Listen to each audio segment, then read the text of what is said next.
मरिया, उठ जाओ। तुम कब तक सोती रहोगी?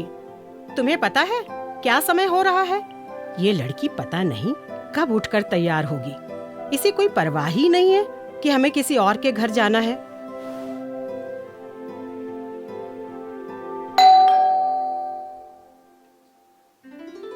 अरे सिस्टर स्टेला, आप आइए, अंदर आइए। भैया तो पहले ही क्लिनिक चले गए होंगे ना? हाँ, उन्हें एक इमरजेंसी कॉल आया था। वो बस अभी आधे घंटे पहले ही गए हैं। आप बैठिए। मरिया कहीं नजर नहीं आ रही है। उसके तो एग्जाम्स भी खत्म हो गए ना। मरिया, जल्दी यहाँ आओ। देखो कौन आया है। Good morning aunty. हाँ, गुड मॉर्निंग बेटा। तुम कितनी बड़ी और खूबसूरत हो गई हो। बैठो बैठो। तुम्हारे एग्जाम्स कैसे गए? बहुत अच्छे गए। मैंने तुम्हारे लिए ढेर सारी प्रार्थना की है। Thank you aunty.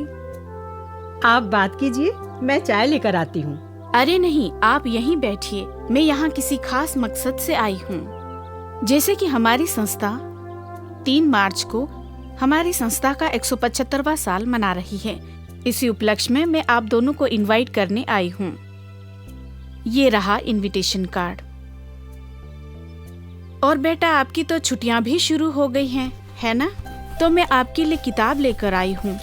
ये लो, इसे तुम पढ़ो और अपने हॉलीडेज का लुत्फ लो।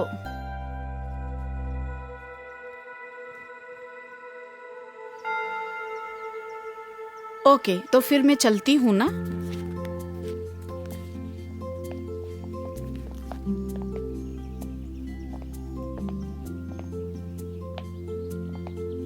भैया को भी बता देना और आप सभी जरूर आइएगा। जी। बाय।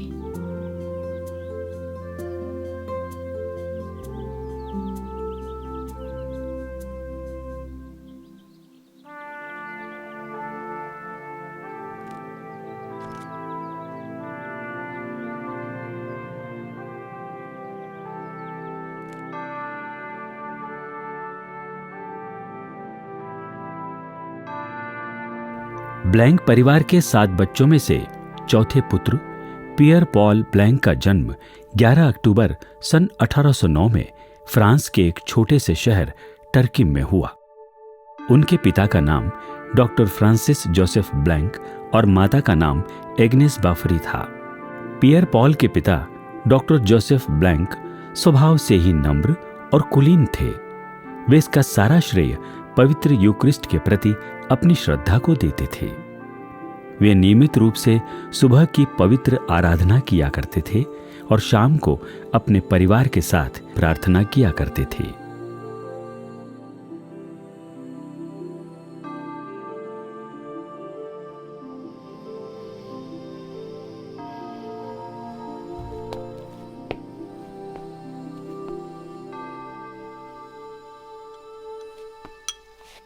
पियर पॉल कहाँ है? वो भोजन के लिए नहीं आया? वो पेट दर्द से अभी भी परेशान है, इसीलिए जल्दी सोने चला गया। फिलिपी, क्या तुम पियर पॉल को बुला लाओगे? कल उसे पढ़ाई के लिए बाहर जाना है। अब उसे अपनी सेहत पर ध्यान देना चाहिए, वरना वहां भी इसके पेट में दर्द होगा।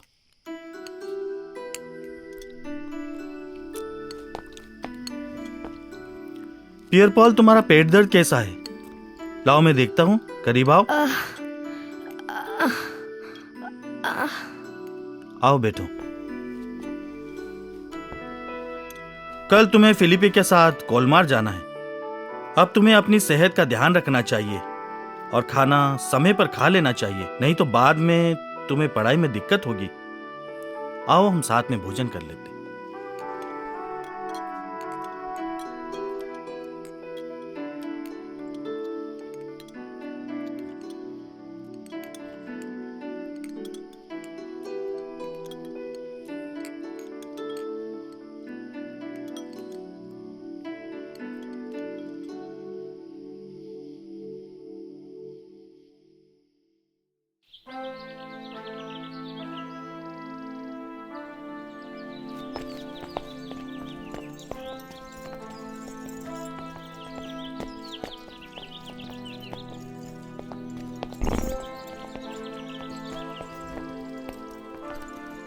बेटा, अच्छे से पढ़ाई करना, अपने साथियों के साथ अच्छे से व्यवहार करना, अपनी सेहत और खाने का ध्यान रखना। हम माँ। ईश्वर से तुम्हारे लिए प्रार्थना करेंगे। फिलिपे, जी। अपने छोटे भाई का हमेशा ख्याल रखना। तुम हो तो हमें इसकी चिंता नहीं रहेगी। पहले ही देर हो रही है, अब हमें चलना चाहिए।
Good evening father. Good evening.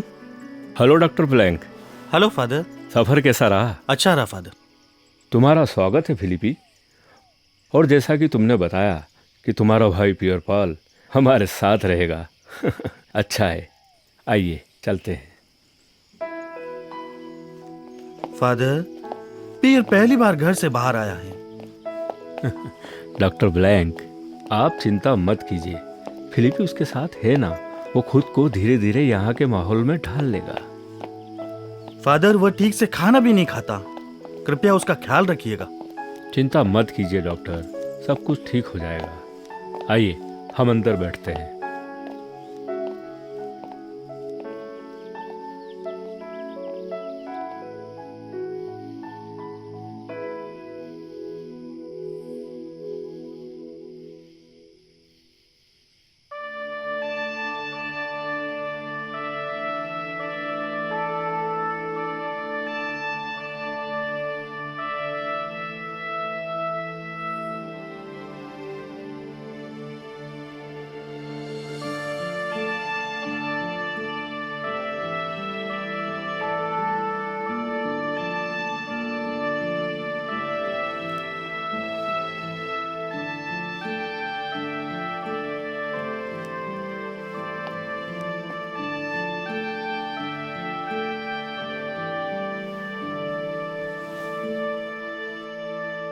क्या तुम अपने भाई से अलग होने के दुख से अभी तक उभरे नहीं?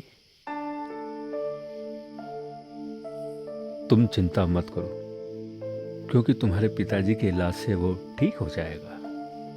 फादर, मेरा भाई वह हर कार्य में मेरा सहारा था। अब मुझे ऐसा लगता है मैं अकेला हो गया हूं। मुझे उसकी बहुत याद आती है। फादर, क्या वो फिर से वापस आ पाएगा? इसमें संदेह नहीं है, वो वापस जरूर आएगा। हमें प्रार्थना करते रहना चाहिए।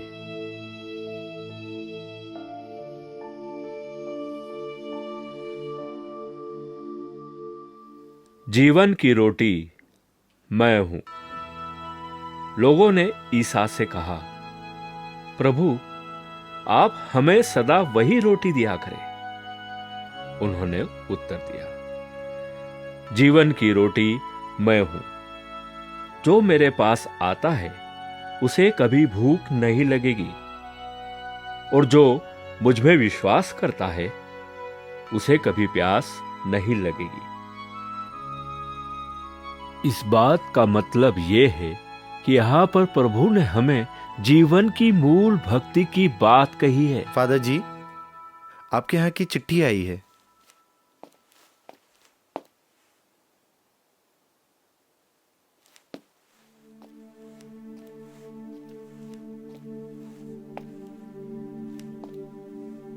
पियर पॉल, यह चिट्ठी तुम्हारे लिए है।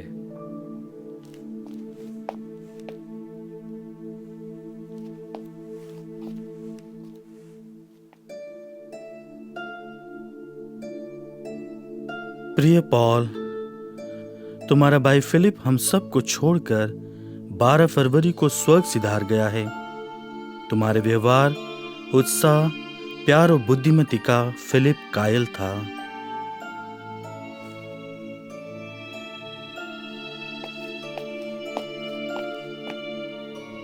पियर पॉल, क्या हुआ?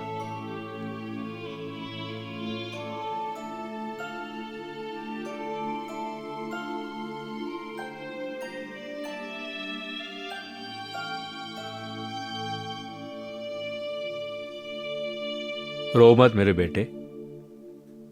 आओ, हम चैपल में चलते हैं। शायद तुम्हें वहां जाकर थोड़ा सुकून महसूस हो। आओ।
पियर पॉल अपनी पढ़ाई पूर्ण करके 1829 में वापस घर आ चुके हैं।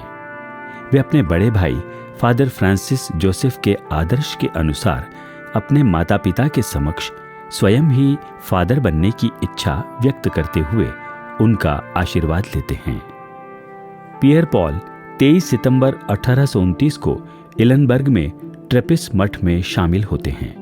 ट्रेपिस्ट मठ में कुछ महीने गुजारने के बाद 1830 में फ्रांस में क्रांति होने के कारण पियर पॉल सहित सभी मठवासियों को वहां से जाने के लिए कहा गया। इसके पश्चात पियर पॉल ने अपने बड़े भाई फादर फ्रांसिस जोसेफ को पत्र लिखा और मठ छोड़कर चले गए। मैं ट्रेपिस्ट मठ में जाने की सारी उम्मीदें खो चुका हूं। अब रेडेम्पटरिस्ट एक अकेली संस्था है जिसमें मैं जाना चाहूंगा और शायद जा भी सकता हूं। आप मेरे लिए प्रार्थना कीजिएगा।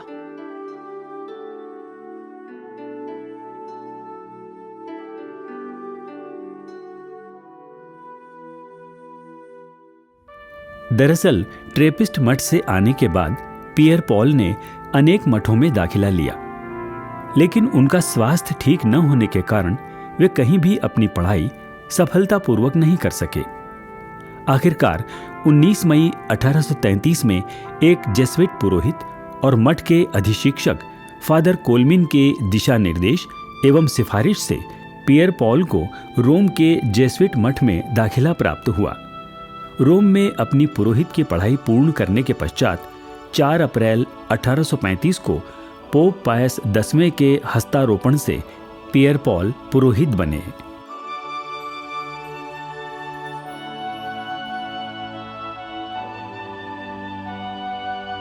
फादर पियर पॉल ब्लैंक को रोम में एक छोटे मठ में प्रोफेसर के रूप में नियुक्त किया गया।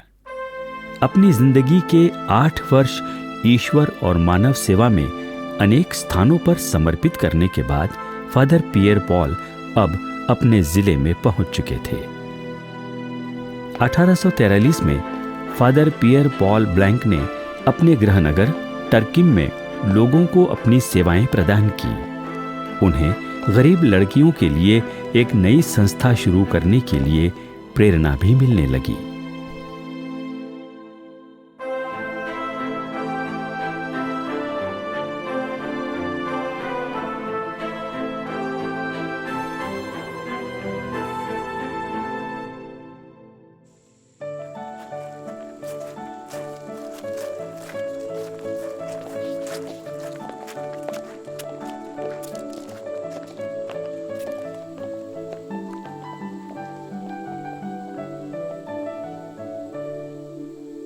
Father?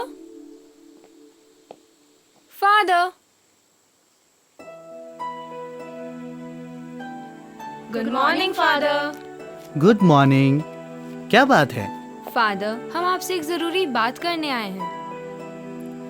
अच्छा, बताइए, ऐसी क्या बात है जो आप मुझसे करना चाहते हैं? फादर, हम अपनी पूरी जिंदगी सेवा और प्रार्थना में बिताना चाहते हैं। यहाँ पे ऐसे बहुत से मठ हैं, आप उनमें से किसी में भी शामिल हो सकते हैं। लेकिन फादर, हमें अभी तक एक भी ऐसा मठ नहीं मिला जिसमें हम अपना पूरा समय सेवा और प्रार्थना में बिता पाए। फादर, सिर्फ यही बात नहीं है, यह सब मठ हमसे बहुत सारा पैसा मांगते हैं, जो देना हमारे लिए नामुमकिन है। आप तो हमारी स्थिति जानते हो ना।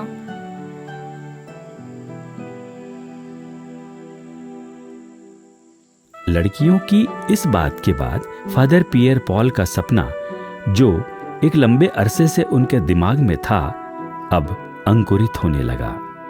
उन्होंने प्रार्थना और ध्यान में स्वयं को कई घंटों तक डुबाए रखा ताकि वे ईश्वर की योजना को समझ सकें।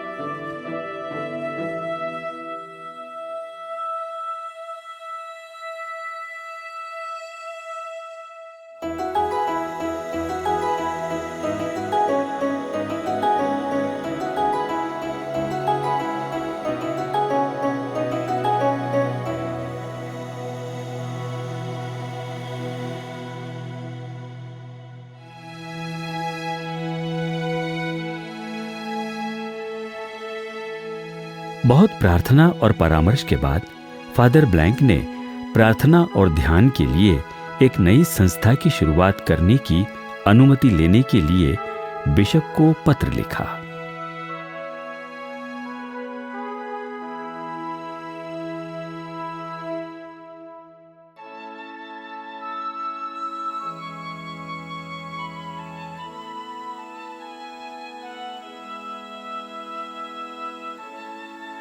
Excuse me Swami ji. आइए father Pierre Paul.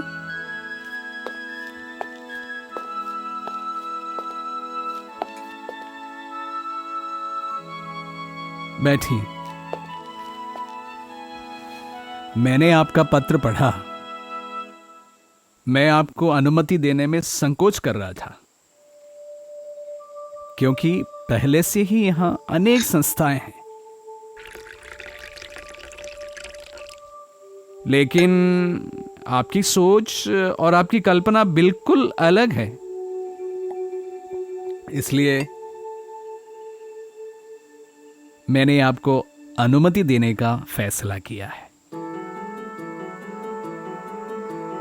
Thank you Swami जी।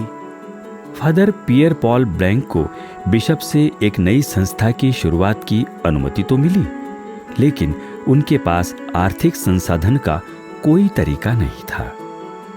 इसलिए उन्हें फ्रांस के सेंट मार्क में एक प्राचीन बेनेडिक्टाइन मठ खरीदने के लिए अपनी पैतृक संपत्ति बेचनी पड़ी। इस प्रकार वर्ष 1845 में फादर पियर पॉल ब्लैंक ने अपनी कर्तव्यनिष्ठा एवं करिश्मे के साथ एक नई संस्था की स्थापना की।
क्या मैं जान सकती हूँ कि आप कौन हैं? मैं आपकी क्या सहायता कर सकती हूँ? मेरा नाम अगस्टिन और मैं यहाँ के प्रभारी से मिलने आया हूँ। ठीक है, आप यहाँ इंतज़ार कीजिए, मैं फादर को खबर करती हूँ। जी।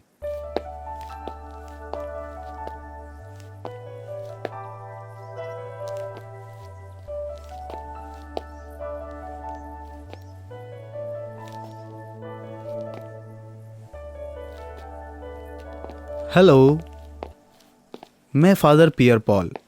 आप कहाँ से आ रहे हैं? फादर, मेरा नाम अगस्टिन है और मैं स्टारबक्स से आ रहा हूँ। मैंने हाल ही में आपकी संस्था के बारे में सुना है और तब से ही मैं इस संस्था का सदस्य बनना चाहता हूँ। ये तो बहुत अच्छी बात है। आपका स्वागत है। हम यहाँ पर लोगों का मार्गदर्शन करते हैं एवं अलग अलग प्रकार की सेवाएं प्रदान करते हैं। जी फादर जी, मैं जानता हूँ और मैंने इन सब चीजों के बारे में सुना है। क्या आपको पहले से किसी कार्य का अनुभव है? बेशक फादर जी, मैं एक वाइन प्रेसमैन हूँ और पिछले 6 वर्षों से एक वाइनरी में कार्य कर रहा हूँ। अच्छी बात है, अंदर आइए।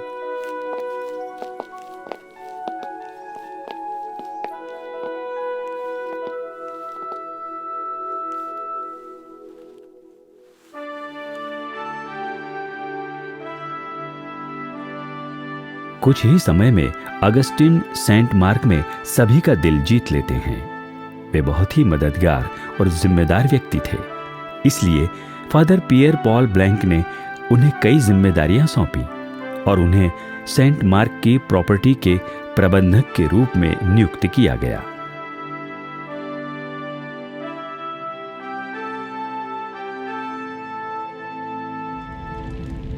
नवंबर 1852 को सेंट मार्क में जो आगजनी हुई उसे सेंट मार्क के इतिहास में एक अविस्मरणीय घटना के रूप में दर्ज किया गया। आग के प्रकोप ने सारा हाल पलट दिया और उन्हें अत्यधिक संकट और गरीबी तथा हर चीज की तंगी का सामना करना पड़ा। बहरहाल केवल 4 वर्षों के कठिन परिश्रम एवं फादर पियर पॉल ब्लैंक के अपने शुभ चिंतकों के उदार योगदान के माध्यम से सेंट मार्क की पुरानी स्थिति को काफी हद तक पुनः स्थापित किया गया।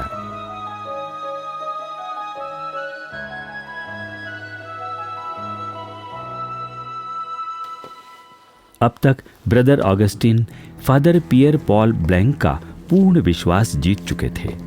अब उनके हाथ में पैसा और पद दोनों आ चुका था। तब उनका मुखौटा भी उतरने लगा।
ब्रदर अगस्टिन, जो मैं आपके बारे में सुन रहा हूं, क्या वो सही है?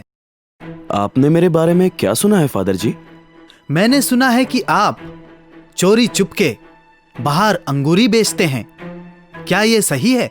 जी नहीं फादर जी, मैं यह सब काम नहीं करता। ब्रदर अगस्टिन, आप मुझसे झूठ मत बोलिए। ईश्वर सब जानता है। मुझे आप पर बहुत विश्वास था, लेकिन आपने स्वयं उस विश्वास को तोड़ दिया है। मुझे आपसे ये उम्मीद नहीं थी।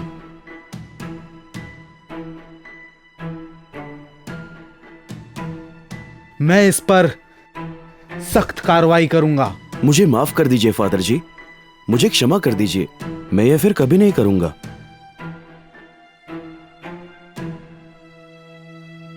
हां, इस बार मैं आपको माफ करता हूं। आप जा सकते हैं।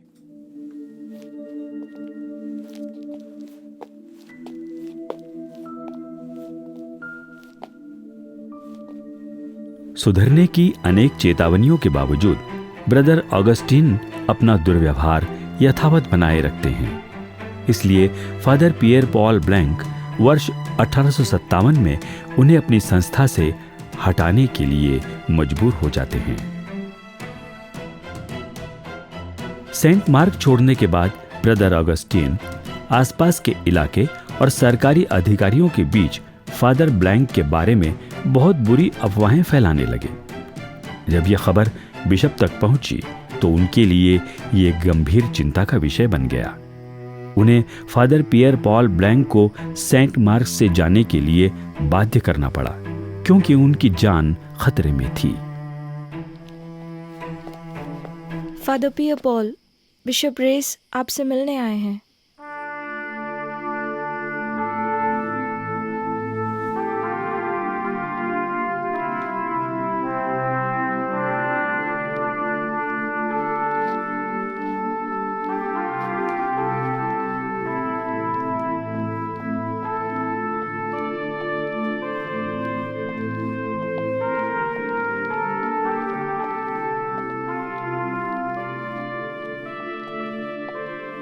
जी स्वामी जी।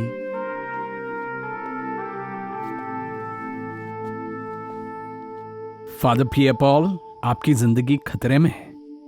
हमें तुरंत कुछ करने की जरूरत है। मैं क्या करूं स्वामी जी?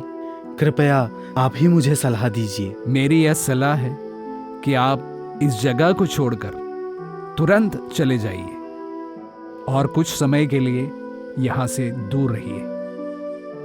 यही आपके लिए और आपकी संस्था के लिए अच्छा होगा। जैसा आप कहें, मैं वैसा करने के लिए तैयार हूं। मेरे पुत्र, त्रिएक ईश्वर आपका भला करे।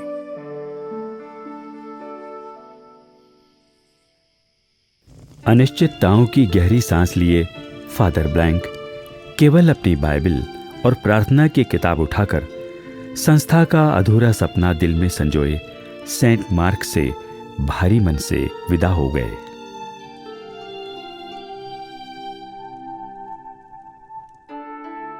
फादर पियर पॉल ब्लैंक की आकस्मिक विदाई ने सेंट मार्क में बेबसी और असुरक्षा की स्थिति पैदा कर दी। उनका हाल और जटिल बनता गया।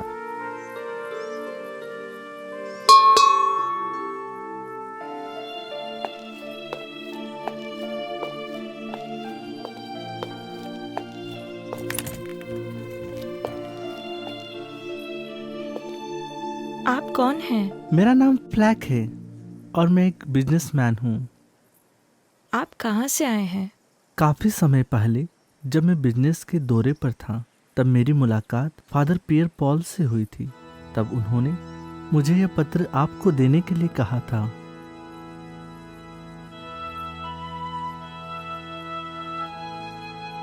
मुझे ईश्वर की दया और उनकी अपार कृपा पर यकीन है। कृपया प्रिय मदर, यदि संभव हो तो जल्द से जल्द और दिन के समय ही आराधना शुरू करें। यही हमारा प्रमुख उद्देश्य होना चाहिए। चलो प्रार्थना करें। प्रार्थना हमेशा किया करें। फादर पियर पॉल ब्लैंक चिट्ठियों के माध्यम से सिस्टर्स को समय समय पर मार्गदर्शन देते रहे।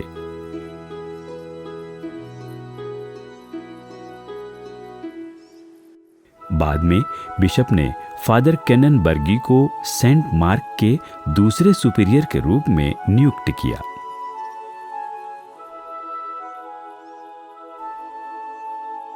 फादर केनन बर्गी ने बिशप को संस्था के बारे में बहुत सकारात्मक रिपोर्ट दी थी। उन्होंने कहा कि सेंट मार्क की सिस्टर्स बहुत ही विनम्र, अथक परिश्रमी और पवित्र परम प्रसाद की आराधना के प्रति सदा समर्पित थीं तथा उन्हें किसी भी सुधार की कोई आवश्यकता नहीं थी। ईश्वर ने संसार से इतना प्यार किया कि उसने अपने इकलौते पुत्र को कुर्बान कर दिया, और वह रोटी के रूप में हमारे बीच में उपस्थित है। ईश्वर प्रेम है। जो कोई उसमें विश्वास करता है वो उसे कभी नहीं छोड़ता, और वह उसे उसके दुश्मनों से सुरक्षित रखता है, क्योंकि ईश्वर प्रेम है। अपनी जिंदगी के अंतिम 15 वर्ष फादर पियर पॉल ब्लैंक ने अमेरिका में निग्रो गुलामों के विश्वास निर्माण में बिताए। उनके बीच रहते वक्त 18 अक्टूबर 1873 में 64 वर्ष की उम्र में फादर पियर पॉल ब्लैंक ने अपनी स्वर्गीय जीवन की शुरुआत की।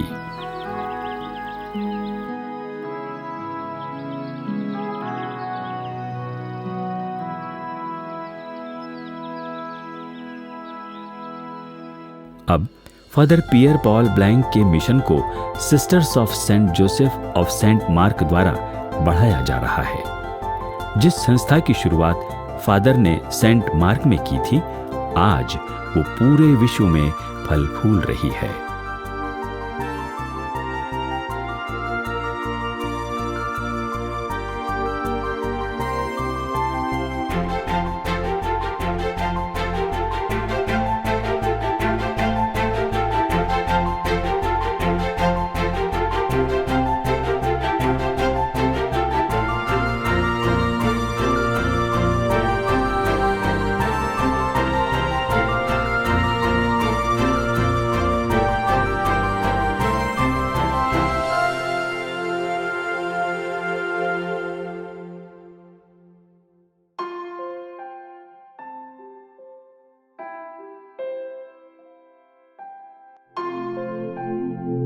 मम्मी, मैंने सोच लिया है, मैं SJSM संस्था ज्वाइन करूंगी और आंटी की तरह सिस्टर बनूंगी।